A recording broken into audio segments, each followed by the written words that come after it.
ਦੇਸ਼ ਵਾਪਸੀ ਕਹਾਣੀ ਦਾ ਸਾਰ। ਇਸ ਕਹਾਣੀ ਵਿੱਚ ਨਵਤੇਜ ਸਿੰਘ ਨੇ ਦੋ ਪੰਜਾਬੀਆਂ ਮਤਾਬਦੀਨ ਤੇ ਸੰਤ ਸਿੰਘ ਦੀ ਪਰਦੇਸ ਤੋਂ ਦੇਸ਼ ਵਾਪਸੀ ਦੀ ਘਟਨਾ ਨੂੰ ਬਿਆਨ ਕੀਤਾ ਹੈ, ਜੋ ਕਿ ਦੇਸ਼ ਪੁੱਜ ਕੇ 1947 ਦੇ ਫਿਰਕੂ ਦੁਕਾਨ ਦਾ ਸ਼ਿਕਾਰ ਹੋਏ। ਜਦੋਂ ਉਹ ਮਲਾਇਆ ਤੋਂ ਦੇਸ਼ ਵਾਪਸੀ ਲਈ ਛੋਟੇ ਜਹਾਜ਼ 'ਤੇ ਪੁੱਜੇ ਤਾਂ ਤੀਜੇ ਦਰਜੇ ਦੇ ਮੁਸਾਫਰਾਂ ਵਾਲੀ ਥਾਂ ਨੱਕੋ ਨੱਕ ਭਰੀ ਹੋਈ ਸੀ। ਦੋ ਅੰਗਰੇਜ਼ ਅਫਸਰ ਜਿਹੜੇ ਪਹਿਲੇ ਦਰਜੇ ਵਿੱਚ ਸਫ਼ਰ ਕਰ ਰਹੇ ਸਨ, ਆਪਸ ਵਿੱਚ ਗੱਲਾਂ ਕਰ ਰਹੇ ਸਨ। ਇੱਕ ਨੇ ਦੂਜੇ ਨੂੰ ਕਿਹਾ ਕਿ ਇਹ ਲੋਕ ਪਿਨਾਂਗ ਤੋਂ ਇੰਡੀਆ ਲਈ ਜਹਾਜ਼ ਫੜਨ ਲਈ ਜਾ ਰਹੇ ਹਨ, ਤੇ ਉਸ ਦੇ ਉੱਤਰ ਵਿੱਚ ਦੂਜੇ ਨੇ ਕਿਹਾ ਕਿ ਉੱਥੇ ਜਾ ਕੇ ਇਹ ਕੀ ਕਰਨਗੇ, ਇੱਕ ਦੂਜੇ ਦਾ ਗਲ ਹੀ ਵੱਢਣਗੇ। ਤੇ ਇਸ ਤੋਂ ਅੱਗੇ ਇਹਨਾਂ ਅੰਗਰੇਜ਼ਾਂ ਨੇ ਕੀ ਗੱਲਾਂ ਕੀਤੀਆਂ, ਇਹਨਾਂ ਦਾ ਰੋਲੇ ਵਿੱਚ ਪਤਾ ਨਾ ਲੱਗ ਸਕਿਆ। ਸੰਤ ਸਿੰਘ, ਜਿਹੜਾ ਤੀਜੇ ਦਰਜੇ ਵਿੱਚ ਬੈਠਾ ਸੀ, ਪੱਛਮ ਵੱਲ ਇਸ਼ਾਰਾ ਕਰਕੇ ਆਪਣੇ ਸਾਥੀ ਮਤਾਬਦੀਨ ਨੂੰ ਕਹਿਣ ਲੱਗਾ ਕਿ ਆਪਣਾ ਦੇਸ਼ ਇਸ ਪਾਸੇ ਹੈ। ਮਤਾਬਦੀਨ ਬੜੀ ਪਿਆਰ ਭਰੀ ਨਿਗਾਹ ਨਾਲ ਪੱਛਮ ਵੱਲ ਤੱਕਦਾ ਰਿਹਾ। ਇੰਜ ਪ੍ਰਤੀਤ ਹੁੰਦਾ ਸੀ ਕਿ ਉੱਧਰ ਵੇਖਣ ਨਾਲ ਜਿਵੇਂ ਉਸਨੂੰ ਸੁੱਖ ਪ੍ਰਾਪਤ ਹੋ ਰਿਹਾ ਸੀ। ਜਹਾਜ਼ ਪਿਨਾਂਗ 'ਤੇ ਆ ਗਿਆ। ਮਤਾਬਦੀਨ ਦੀ ਇੱਥੇ ਕੋਈ ਜਾਣ ਪਛਾਣ ਨਹੀਂ ਸੀ। ਮਤਾਬਦੀਨ ਪਾਸ ਕੇਵਲ ਇੱਕ ਛੋਟਾ ਜਿਹਾ ਟਰੰਕ ਤੇ ਬਿਸਤਰਾ ਹੀ ਸੀ, ਪਰ ਪ੍ਰਦੇਸ਼ ਵਿੱਚ ਜਿੱਥੇ ਕੋਈ ਜਾਣ ਪਛਾਣ ਨਾ ਹੋਵੇ, ਰਾਤ ਕੱਟਣੀ ਬੜੀ ਔਖੀ ਸੀ। ਮਤਾਬਦੀਨ ਤੇ ਸੰਤ ਸਿੰਘ ਦੀ ਵੀ ਜਹਾਜ਼ ਵਿੱਚ ਹੀ ਜਾਣ ਪਛਾਣ ਹੋਈ ਸੀ ਤੇ ਕੁਦਰਤੀ ਗੁਆਂਢੀ ਹੀ ਨਿਕਲ ਆਏ ਸਨ।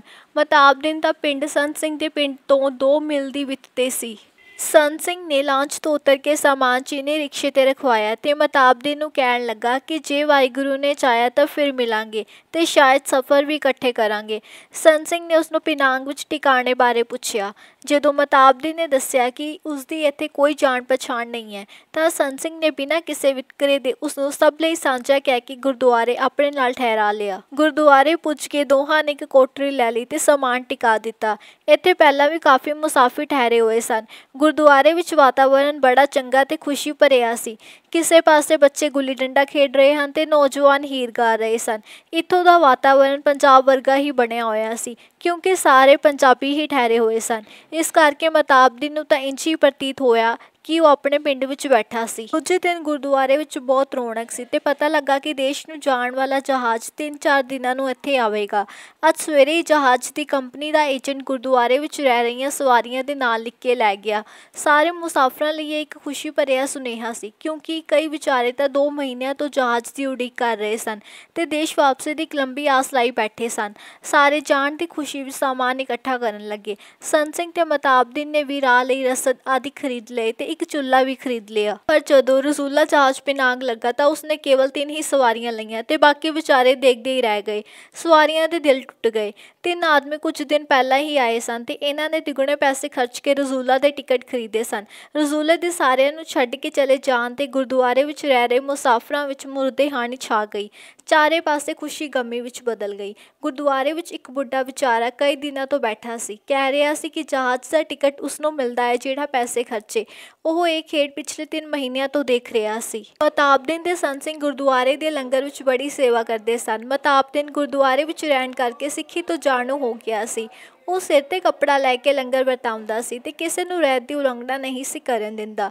ਇੱਕ ਦਿਨ ਬੁੱਢੀ ਮਾਈ ਗੁਰਦੁਆਰੇ ਦੇ ਮੁਖੀ ਨੂੰ ਕਹਿ ਰਹੀ ਸੀ ਕਿ ਇਹ ਮੌਲਵੀ ਕਿਤਨਾ ਚੰਗਾ ਹੈ, ਤਾਂ ਅੱਗੋਂ ਭਾਈ ਨੇ ਵੀ ਪ੍ਰੋੜਤਾ ਕੀਤੀ ਤੇ ਕਿਹਾ ਕਿ ਉਹ ਭਲਾ ਲੋਕ ਤੇ ਰੱਬ ਦਾ ਪਿਆਰਾ ਹੈ। ਇਸ ਤਰ੍ਹਾਂ ਜਹਾਜ਼ ਨੂੰ ਉਡੀਕਦਿਆਂ ਮਹੀਨੇ ਤੋਂ ਵੱਧ ਹੋ ਗਿਆ, ਪਰ ਹਾਲੇ ਤੱਕ ਕੋਈ ਪਤਾ ਨਹੀਂ ਸੀ ਕਿ ਜਹਾਜ਼ ਕਦੋਂ ਆਵੇਗਾ। ਲੰਗਰ ਦੀਆਂ ਸੁੱਕੀਆਂ ਰੋਟੀਆਂ ਖਾ ਕੇ ਉਹਨਾਂ ਦਾ ਦਿਲ ਭਰ ਗਿਆ ਸੀ। ਕਦੇ ਕੋਈ ਸਵਾਦ ਬਦਲਣ ਲਈ ਡਬਲ ਰੋਟੀ ਦਾ ਟੁਕੜਾ ਖਾ ਲੈਂਦੇ। ਭਾਵੇਂ ਉਹ ਰੋਟੀ ਆਦਿ ਲੰਗਰ ਵਿੱਚੋਂ ਖਾ ਲੈਂਦੇ ਸਨ, ਪਰ ਫਿਰ ਵੀ ਉਹਨਾਂ ਪਾਸੋਂ ਕਿਰਾਏ ਦੀ ਰਕਮ ਘੱਟ ਜਾਂਦੀ ਸੀ। ਜਿਵੇਂ ਜਿਵੇਂ ਜਹਾਜ਼ ਦੇ ਆਉਣ ਵਿੱਚ ਦੇਰ ਹੋ ਰਹੀ ਸੀ, ਉਹਨਾਂ ਨੂੰ ਫਿਕਰ ਹੋਣ ਲੱਗਾ ਕਿ ਕਿਤੇ ਫਿਰ ਆਪਣੇ ਪਿਛਲੇ ਟਿਕਾਣੇ 'ਤੇ ਨਾ ਜਾਣਾ ਪਵੇ। ਮਤਾਬਦੀਨ ਬਹੁਤ ਉਦਾਸ ਸੀ, ਕਿਉਂਕਿ ਪਿੰਡੋਂ ਉਸਦੇ ਵੱਡੇ ਭਰਾ ਦੀ ਚਿੱਠੀ ਆਈ ਕਿ ਬੁੱਢੀ ਮਾਈ ਉਸਨੂੰ ਉਡੀਕਦੀ ਚੱਲ ਵਸੀ ਹੈ। ਮਾਈ ਦੇ ਇਸ ਤਰ੍ਹਾਂ ਮਰਨ ਦੀ ਖਬਰ ਨੇ ਉਸਨੂੰ ਉਦਾਸ ਕੀਤਾ ਹੋਇਆ ਸੀ। ਇਸ ਖਬਰ ਨੇ ਉਸਦੀਆਂ ਪੁਰਾਣੀ ਯਾਦਾਂ ਨੂੰ ਫਿਰ ਤਾਜ਼ਾ ਕਰ ਦਿੱਤਾ। ਉਸਨੂੰ ਯਾਦ ਆਇਆ ਕਿ ਉਸਦੀ ਮਾਈ ਉਸਦੇ ਦੇਸ਼ ਤੋਂ ਤੁਰਨ ਵੇਲੇ ਕਿਤਨੀ ਉਦਾਸ ਹੋਈ ਸੀ ਤੇ ਉਸਦੀ ਕੀ ਹਾਲਤ ਹੋਈ ਸੀ। ਮਾਂ ਦੇ ਦਰਦ ਭਰੇ ਸ਼ਬਦ ਅਜੇ ਵੀ ਉਸਦੇ ਕੰਨਾਂ ਵਿੱਚ ਗੂੰਜ ਰਹੇ ਸਨ। ਪਰ ਵਿਚਾਰਾ ਮਤਾਬਦੀਨ ਮਜਬੂਰ ਹੋ ਕੇ ਪਰਦੇਸ ਆ ਗਿਆ ਸੀ। ਉਸਦੇ ਸਿਰ 'ਤੇ ਬਹੁਤ ਸਾਰਾ ਕਰਜ਼ਾ ਸੀ, ਜਿਹੜਾ ਉਸਨੇ ਕੜੀ ਮਿਹਨਤ ਕਰਕੇ ਲਾ ਲਿਆ ਸੀ। ਮਤਾਬਦੀਨ ਨੇ ਵੱਡੇ ਭਰਾ ਨੂੰ ਇਸ ਲਈ ਮਲਾਇਆ ਨਹੀਂ ਸੀ ਜਾਣ ਦਿੱਤਾ ਕਿ ਉਸਦਾ ਤਾਂ ਪਰਿਵਾਰ ਸੀ, ਪਰ ਉਹ ਇਕੱਲਾ ਸੀ। ਇਸ ਲਈ ਉਹ ਗਹਿਣੇ ਪਈ ਜ਼ਮੀਨ ਨੂੰ ਛੁਡਾਉਣ ਲਈ ਮਲਾਇਆ ਆਇਆ ਸੀ। ਉਸਦਾ ਖਿਆਲ ਸੀ ਕਿ 8-9 ਮਹੀਨਿਆਂ ਬਾਅਦ ਉਹ ਦੇਸ਼ ਮੁੜ ਆਵੇਗਾ, ਪਰ ਜਾਪਾਨੀ ਹਮਲੇ ਨੇ ਉਸਦੀਆਂ ਆਸਾਂ ਜਲਦ ਪੂਰੀਆਂ ਨਾ ਹੋਣ ਦਿੱਤੀਆਂ। ਕੁਝ ਸਮਾਂ ਤਾਂ ਉਸਨੂੰ ਜਾਪਾਨੀਆਂ ਦੀ ਵਗਾਰ ਵੀ ਕਰਨੀ ਪਈ ਸੀ। 5 ਸਾਲਾਂ ਦੀ ਕੜੀ ਮਿਹਨਤ ਨੇ ਉਸਨੂੰ ਬੁੱਢਿਆਂ ਕਰ ਦਿੱਤਾ। ਮਤਾਬਦੀਨ ਨੇ ਆਪਣੇ ਨਵੇਂ ਸਾਥੀ ਸੰਤ ਸਿੰਘ ਨੂੰ ਬੜੇ ਮਾਣ ਨਾਲ ਦੱਸਿਆ ਕਿ ਉਸਨੇ ਗਹਿਣੇ ਪਈ ਸਾਰੀ ਜ਼ਮੀਨ ਵੀ ਛੁਡਵਾ ਲਈ ਹੈ ਤੇ ਕਰਜ਼ਾ ਵੀ ਲਾ ਦਿੱਤਾ ਹੈ। ਹੁਣ ਜਾਂਦੇ ਆ ਇਸ ਖੁਸ਼ੀ ਵਿੱਚ ਭਾਈਚਾਰੇ ਨੂੰ ਦੇਗਾ ਚੋਲਾ ਦੀਆਂ ਖਵਾਵੇਗਾ। ਪੈਸੇ ਪਹਿਲਾਂ ਹੀ ਕੱਟ ਰਹੇ ਸਨ ਤੇ ਇੱਕ ਦਿਨ ਵਿਚਾਰੇ ਸੰਤ ਸਿੰਘ ਦੀ ਜੇਬ ਕੱਟੀ ਗਈ। ਇਸ ਤਰ੍ਹਾਂ $20 ਹੋਰ ਘੱਟ ਗਏ। ਅਖੀਰ ਸੰਤ ਸਿੰਘ ਨੇ ਘਟੇ ਪੈਸਿਆਂ ਨੂੰ ਪੂਰਾ ਕਰਨ ਲਈ ਰਿਕਸ਼ਾ ਚਲਾਉਣਾ ਸ਼ੁਰੂ ਕਰ ਦਿੱਤਾ। ਮਤਾਬਦੀਨ ਵੀ ਇਸ ਦੇ ਨਾਲ ਰਿਕਸ਼ਾ ਚਲਾਉਂਦਾ ਸੀ। ਸੁੱਕੀਆਂ ਰੋਟੀਆਂ ਖਾ ਕੇ ਰਿਕਸ਼ਾ ਚਲਾਉਣੀ ਔਖੀ ਸੀ। ਕਈ ਵਾਰ ਵਿਚਾਰਿਆਂ ਦੀਆਂ ਆਂਦਰਾਂ ਲੁੱਸਣ ਲੱਗ ਪੈਂਦੀਆਂ, ਪਰ ਉਹ ਵਿਚਾਰੇ ਬਾਜ਼ਾਰੋਂ ਕੁਝ ਵੀ ਲੈ ਕੇ ਨਾ ਖਾਂਦੇ ਕਿ ਮਤਾ ਕਿਰਾਏ ਲਈ ਪੈਸੇ ਨਾ ਘੱਟ ਜਾਣ। ਜਦੋਂ ਮਤਾਬਦੀਨ ਤੇ ਸੰਤ ਸਿੰਘ ਗੱਲਾਂ ਕਰਦੇ ਤਾਂ ਸੰਤ ਸਿੰਘ ਪੰਜਾਬ ਦੀ ਕੋਨੀ ਕਣਕ ਦੀਆਂ ਬੜੀ ਸਿਫਤਾਂ ਕਰਦਾ ਤੇ ਮਤਾਬਦੀਨ ਅੰਬ ਦੀਆਂ ਕਰਦਾ। ਇਸ ਤਰ੍ਹਾਂ ਇਹ ਦੋਵੇਂ ਮਿੱਤਰ ਆਪਣੇ ਦੇਸ਼ ਦੇ ਸੁੰਦਰ ਸੁਪਨਿਆਂ ਵਿੱਚ ਗੁਆਚ ਜਾਂਦੇ, ਪਰ ਫਿਰ ਆਪਣੇ ਕੰਮ ਵਿੱਚ ਜੁਟ ਜਾਂਦੇ। ਇਸ ਤਰ੍ਹਾਂ ਮਤਾਬਦੀਨ ਤੇ ਸੰਤ ਸਿੰਘ ਬਿਨਾਂ ਕਿਸੇ ਵਿਤਕਰੇ ਤੇ ਭੇਦਭਾਵ ਦੇ ਰਲ ਕੇ ਕੰਮ ਕਰਦੇ ਰਹੇ। ਇੱਕ ਦਿਨ ਦੇਸ਼ ਤੋਂ ਜਹਾਜ਼ ਆਇਆ ਤਾਂ ਇਹਨਾਂ ਦੋਹਾਂ ਨੇ ਆਉਣ ਵਾਲੀਆਂ ਸਵਾਰੀਆਂ ਦੇ ਮੂੰਹੋਂ ਹਿੰਦੂ ਮੁਸਲਿਮ ਫਸਾਦਾਂ ਬਾਰੇ ਸੁਣਿਆ ਤੇ ਇਹ ਵੀ ਸੁਣਿਆ ਕਿ ਮੁਸਲਮਾਨ ਸਵਾਰੀਆਂ ਹਿੰਦੂ ਸਿੱਖਾਂ ਦੇ ਰਿਕਸ਼ੇ ਟਾਂਗੇ ਤੇ ਨਹੀਂ ਬੈਠਦੀਆਂ ਤੇ ਹਿੰਦੂ ਸਵਾਰੀਆਂ ਮੁਸਲਮਾਨ ਦੇ ਟਾਂਗੇ ਤੇ ਨਹੀਂ ਚੜ੍ਹਦੀਆਂ। ਇਸ ਤਰ੍ਹਾਂ ਇੱਕ ਰਾਤ ਨਵੇਂ ਆਏ ਦੋ ਸਿੱਖਾਂ ਨੇ ਸੰਤ ਸਿੰਘ ਨੂੰ ਬੁਲਾਇਆ ਤੇ ਮਤਾਬਦੀਨ ਦੇ ਮੁਸਲਮਾਨ ਹੋਣ ਬਾਰੇ ਪੁੱਛਿਆ। ਜਦੋਂ ਮਤਾਬਦੀਨ ਨੂੰ ਇਸ ਪੁੱਛ ਪੜਤਾਲ ਦਾ ਪਤਾ ਲੱਗਾ ਤਾਂ ਬੜਾ ਪਰੇਸ਼ਾਨ ਹੋਇਆ, ਪਰ ਸੰਤ ਸਿੰਘ ਦੇ ਦਿਲ ਤੇ ਇਹਨਾਂ ਖਬਰਾਂ ਦਾ ਕੋਈ ਅਸਰ ਨਹੀਂ ਸੀ। ਇਹ ਗੱਲਾਂ ਹੋ ਹੀ ਰਹੀਆਂ ਸਨ ਕਿ ਸੰਤ ਸਿੰਘ ਦੀ ਧੀ ਬਚਨੋ, ਜਿਹੜੀ ਅਜੇ ਬਾਲੜੀ ਹੀ ਸੀ, ਮਤਾਬਦੀਨ ਦੀ ਝੋਲੀ ਵਿੱਚ ਆ ਕੇ ਬੈਠ ਗਈ ਤੇ ਕਬੂਤਰਾਂ ਨੂੰ ਰੋਟੀ ਪਾਉਣ ਲਈ ਪੁੱਛਣ ਲੱਗੀ। ਬਚਨੋ ਮਤਾਬਦੀਨ ਨੂੰ ਆਪਣੀ ਧੀ ਵਰਗੀ ਹੀ ਲੱਗੀ। ਲੰਬੀ ਉਡੀਕ ਪਿੱਛੋਂ ਸਾਰਿਆਂ ਨੂੰ ਜਹਾਜ਼ ਦੀਆਂ ਟਿਕਟਾਂ ਮਿਲ ਗਈਆਂ। ਸੰਤ ਸਿੰਘ ਨੇ ਆਪਣੀ ਪਤਨੀ ਲਈ ਚੀਨੀ ਰੇਸ਼ਮ ਦੀ ਸਲਵਾਰ ਲਈ ਤੇ ਨਾਲ ਹੀ ਮਤਾਬਦੀਨ ਨੇ ਆਪਣੀ ਪਤਨੀ ਲਈ। ਸੰਤ ਸਿੰਘ ਨੇ ਆਪਣੀ ਧੀ ਬਚਨੋ ਲਈ ਰਬੜ ਦੀ ਜੁੱਤੀ ਲਈ ਤਾਂ ਮਤਾਬਦੀਨ ਨੇ ਤਾਜੋ ਲਈ ਵੀ ਜੁੱਤੀ ਖਰੀਦੀ।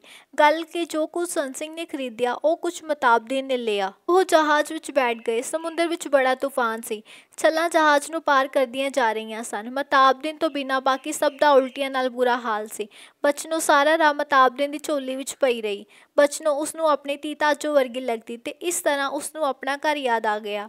ਉਸਨੂੰ ਆਪਣੀ ਜਵਾਨ ਪਤਨੀ, ਜਿਸ ਨੂੰ ਉਹ ਪਿੰਡ ਛੱਡ ਕੇ ਆਇਆ ਸੀ, ਦੀ ਯਾਦ ਤੇ ਫਿਰ ਬੁਢਾਪੇ ਦਾ ਖਿਆਲ ਆਇਆ। ਸਮੁੰਦਰ ਵਿੱਚ ਤੂਫਾਨ ਹੋਣ ਕਰਕੇ ਜਹਾਜ਼ 2 ਦਿਨ ਪਛੜ ਕੇ ਕਲਕੱਤੇ ਪੁੱਜਾ ਤੇ ਇੱਥੇ ਕਾਫੀ ਲੜਾਈ ਝਗੜਾ ਸੀ। ਇਸ ਕਰਕੇ ਸੰਤ ਸਿੰਘ, ਉਸਦਾ ਟੱਬਰ ਤੇ ਮਤਾਬਦੀਨ ਰਾਤ ਹੀ ਗੱਡੀ ਚੜ੍ਹ ਗਏ। ਰਾਹ ਵਿੱਚ ਉਹਨਾਂ ਅੰਬ ਲਏ, ਕੁਝ ਖਾਧੇ ਤੇ ਕੁਝ ਘਰ ਲਈ ਸੁਗਾਤ ਵਜੋਂ ਰੱਖ ਲਏ। ਬਚਨੋ ਨੇ ਪਹਿਲੀ ਵਾਰ ਅੰਬ ਖਾਧੇ ਸਨ ਤੇ ਬੜੀ ਖੁਸ਼ ਸੀ। ਅੰਤ ਕਲਕੱਤੇ ਤੋਂ ਚੱਲ ਕੇ ਗੱਡੀ ਪੰਜਾਬ ਦੇ ਉਸ ਸਟੇਸ਼ਨ ਤੇ ਜਾ ਹੀ ਪੁੱਜੀ ਸੀ ਜਿੱਥੇ ਮਤਾਬਦੀਨ ਤੇ ਸੰਤ ਸਿੰਘ ਨੇ ਉਤਰਨਾ ਸੀ। ਸਟੇਸ਼ਨ ਤੇ ਇਤਨੀ ਪੁਲਿਸ ਸੀ ਕਿ ਅੱਗੇ ਕਦੀ ਇਤਨੀ ਨਜ਼ਰ ਨਹੀਂ ਸੀ ਆਈ। ਸਟੇਸ਼ਨ ਦਾ ਵਾਤਾਵਰਨ ਬੜਾ ਕੁੱਟਿਆ ਜਿਹਾ ਸੀ। ਇੱਥੋਂ ਤੱਕ ਕਿ ਮੰਗਤਾ ਵੀ ਗੈਰ ਮਜ਼ਹਬ ਵਾਲੇ ਤੋਂ ਨਹੀਂ ਸੀ ਮੰਗਦਾ।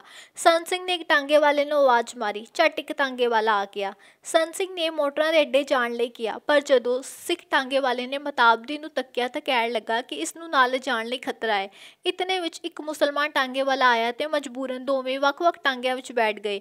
ਬਚਨੋ ਮਤਾਬਦੀਨ ਨੂੰ ਆਵਾਜ਼ਾਂ ਹੀ ਮਾਰਦੀ ਰਹੀ। ਮਤਾਬਦੀਨ ਦਾ ਟਾਂਗਾ ਜਲਦ ਹੀ ਮੋਟਰਾਂ ਦੇ ਅੱਡੇ ਤੇ ਪੁੱਜ ਗਿਆ ਤੇ ਬੜੀ ਬੇਤਾਬੀ ਨਾਲ ਸੰਤ ਸਿੰਘ ਦੀ ਉਡੀਕ ਕਰਨ ਲੱਗਾ। ਉਸਨੇ ਬੱਸ ਦੇ ਟਿਕਟ ਲੈ ਲਏ ਤੇ ਸੀਟਾਂ ਵੀ ਰੋਕ ਲਈਆਂ। ਇੱਕ ਦੁਕਾਨ ਵਾਲੇ ਤੋਂ ਉਸਨੇ ਚੌਲਾਂ ਦੇ ਭਾਅ ਪੁੱਛਿਆ, ਕਿਉਂਕਿ ਪਿੰਡ ਆਉਣ ਦੀ ਖੁਸ਼ੀ ਵਿੱਚ ਉਸ ਚੌਲਾਂ ਦੀਆਂ ਦੇਗਾਂ ਕਰਾਉਣੀਆਂ ਸਨ, ਪਰ ਚੌਲਾਂ ਵਾਲੇ ਨੇ ਚੌਲ ਨਾ ਦਿੱਤੇ। ਸੰਤ ਸਿੰਘ ਦਾ ਟਾਂਗਾ ਅਜੇ ਵੀ ਨਹੀਂ ਸੀ ਪੁੱਜਾ। ਉਸਦਾ ਡਰ ਵਧਿਆ ਤੇ ਮਤਾਬਦੀਨ ਜਿਸ ਪਾਸਿਓਂ ਸੰਤ ਸਿੰਘ ਦਾ ਟਾਂਗਾ ਆਉਣਾ ਸੀ ਉਸ ਪਾਸੇ ਵੇਖਣ ਲਈ ਤੁਰ ਪਿਆ।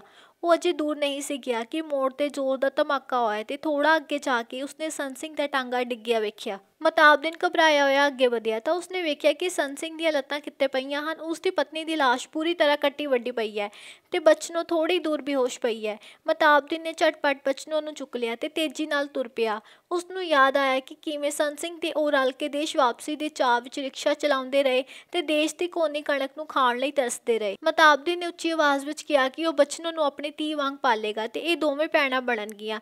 ਮਤਾਬਦੀਨ ਅਜੇ ਸੋਚਦਾ ਅੱਡੇ ਵੱਲ ਵੱਧ ਰਿਹਾ ਸੀ ਕਿ ਪਿੱਛੋਂ ਕਿਸੇ ਨੇ ਉਸਦੀ ਵੱਖੀ ਵਿੱਚ ਛੁਰਾ ਖਬੋ ਦਿੱਤਾ। ਮਤਾਬਦੀਨ ਬੇਸੂਰਤ ਹੋ ਕੇ ਡਿੱਗ ਪਿਆ ਤੇ ਬਚਨੋ ਉਸਦੀਆਂ ਬਾਹਾਂ ਵਿੱਚੋਂ ਨਿਕਲ ਕੇ ਦੂਰ ਜਾ ਪਈ। ਮਤਾਬਦੀਨ ਦੇ ਮਰਦੇ ਕੰਨਾਂ ਨੇ ਬਚਨੋ ਦੀ ਇੱਕ ਚੀਕ ਸੁਣੀ ਤੇ ਨਾਲ ਹੀ ਹਮਲਾਵਰ ਦੇ ਸ਼ਬਦ ਸੁਣੇ ਕਿ ਇਸ ਛੋਟੇ ਸੱਪ ਨੂੰ ਵੀ ਝਟਕਾ ਦਿਓ। ਮਤਾਬਦੀਨ ਨੇ ਕੰਬਦੀਆਂ ਬਾਹਾਂ ਬਚਨੋ ਵੱਲ ਵਧਾਈਆਂ, ਪਰ ਉਸਦੀਆਂ ਨਿਢਾਲ ਬਾਹਾਂ ਥੱਲੇ ਢਹਿ ਪਈਆਂ। ਮਤਾਬਦੀਨ ਦੇ ਮੂੰਹੋਂ ਬਚਨੋ ਤਾਜੋ ਇਕੱਠੇ ਨਿਕਲਿਆ ਤੇ ਬਸ ਮਤਾਬਦੀਨ ਵੀ ਸਾਰੀਆਂ ਇੱਛਾਵਾਂ ਦਿਲ ਵਿੱਚ ਲੈ ਕੇ ਖਤਮ ਹੋ ਚੁੱਕਾ ਸੀ। ਸੜਕ ਤੇ ਮੌਤ ਵਰਗੀ ਚੁੱਪ ਸੀ। ਕਰਫਿਊ ਦਾ ਘੁੱਗੂ ਵੱਜ ਰਿਹਾ ਸੀ ਤੇ ਉਸ ਸੜਕ ਤੇ ਗੋਰਾ ਫੌਜ ਦੇ ਸਿਵਾ ਕੋਈ ਨਜ਼ਰ ਨਹੀਂ ਸੀ ਆਉਂਦਾ।